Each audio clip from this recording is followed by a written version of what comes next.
ભરૂચ જિલ્લાના નેત્રંગ પાસે મહારાષ્ટ્રની એસટી બસ અને કાર વચ્ચે સર્જાયેલ ગમખ્વાર અકસ્માતમાં એક જ પરિવારના 2 બાળકો અને યુવાન મળી 3ના મોત થયા હતા, જ્યારે અન્ય 4ને ઈજા પહોંચી હતી, જેઓને સારવાર અર્થે નેત્રંગ તેમજ રાજપીપળા લઈ જવામાં આવ્યા હતા।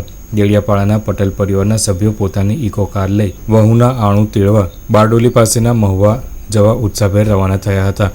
આ દરમિયાન નેત્રંગ દેડિયાપાડા રોડ પર આવેલ ટીમરોલિયા પાસેના સણદોઈ પાટિયા નજીક માતેલા સાનની જેમ ધસી આવેલ મહારાષ્ટ્ર પરિવહન નિગમની અંકલેશ્વરથી જલગાંવ જતી એસટી બસે ટક્કર મારતા કારનો કચ્ચરઘાણ બોલી ગયો હતો અને કાર રોડની બાજુમાં આવેલ કોતરોમાં રમકડાની જેમ ફંગોળાતા તેમાં સવાર બાળકો, મહિલાઓ સહિત પટેલ પરિવારના સભ્યોની દર્દભરી ચીસોથી વાતાવરણ ગુંજી ઉઠ્યું હતું। આ ગુજારા અકસ્માતમાં કારમાં સવાર 2 બાળકો અને એક યુવાન સહિત 3ના ઘટના સ્થળે જ કરુણ મોત નીપજ્યા હતા, જ્યારે અન્ય 4ને ઈજા થવા પામી હતી। અકસ્માતની જાણ થતાં જ પોલીસ સહિત આસપાસના ગ્રામજનો પણ દોડી આવ્યા હતા અને ઈજાગ્રસ્તોને કારમાંથી કાઢી સારવાર માટે નેત્રંગ પ્રાથમિક આરોગ્ય કેન્દ્ર તેમજ વધુ ઘવાયેલ એકને રાજપીપળા રવાના કર્યા હતા।